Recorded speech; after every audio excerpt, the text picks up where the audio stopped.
we're looking at the spiritual world. So this is session 1. We're focusing on the reality of the spiritual world, because as human beings, we're not just physical identities.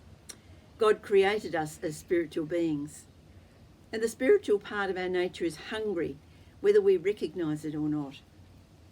The reality of the spiritual world is stated by Paul in Ephesians 6:12.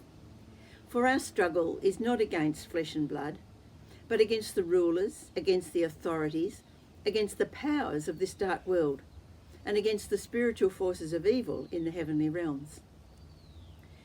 So he's saying that the spiritual realm is real, but he's also saying that not all of it is good. And so in Ephesians there, he leads on to telling us to be prepared to stand in the power of Jesus. Colossians 1:3 says, for he has rescued us from the dominion of darkness and brought us into the kingdom of the Son he loves. So there is a kingdom of darkness. Not everything spiritual is of God and therefore good. Now the spiritual hunger inside of us searches for something. And there's a whole industry of people who'll read your fortune through a crystal ball, read your palm, contact a dead relative for you, and so on. Others will give crystals power for healing or for harmony. Many seek Eastern gurus to try and lead them through life. There's a whole industry of spiritual things that people turn to help them through life. While many of these are bogus, quite a few have real power. But the question is, though, is it good power? And the answer is a lot of it, no. God gives us warning about all of this.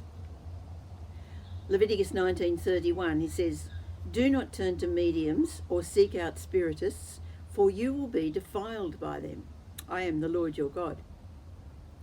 And then further on in Leviticus 26, he says, I will set my face against anyone who turns to mediums or spiritists to prostitute themselves by following them, and I'll cut them off from their people.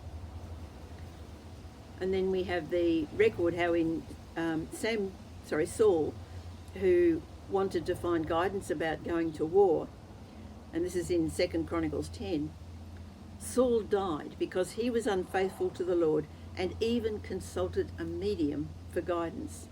He did not inquire of the Lord. So the Lord put him to death and turned the kingdom over to David, son of Jesse. Okay, so we might say this is all Old Testament stuff. What about the New?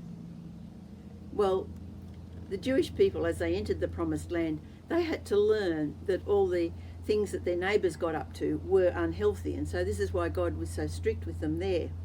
But we read in Acts 19, a group of believers saw the power of evil, and they came forward and they confessed that they themselves had practiced sorcery, and they brought out their books and they burned them. And it says the value of these books was 50,000 drachma.